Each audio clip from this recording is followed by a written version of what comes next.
दिशा silent मृत्यू प्रकरणी प्राथमिक चौकशीचा अहवाल सादर करणार की नाही हायकोर्टाचा राज्य सरकारला सवाल।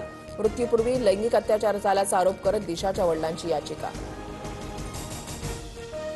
सांगलीमधील 10वीच्या विद्यार्थ्याची दिल्लीमध्ये आत्महत्या। शिक्षकांच्या त्रासाला कंटाळून जीवन संपवलं। दिल्ली सरकारच्या आदेशानंतर कोलंबस शाळेच्या 4 शिक्षकांचं निलंबन।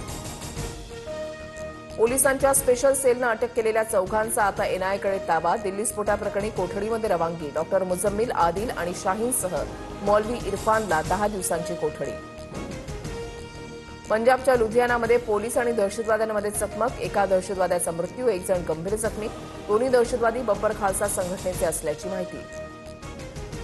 पश्चिम रेल्वेवर आज रात्री 6 तासांचा ब्लॉक। वसई रोड वैतरणा स्थानकादरम्यान रात्री 12 ते 3 वाजेपर्यंत अप जलद मार्गावर ब्लॉक असणार, तर डाऊन जलद मार्गावर रात्री 1:30 ते पहाटे 4:30 दरम्यान ब्लॉक।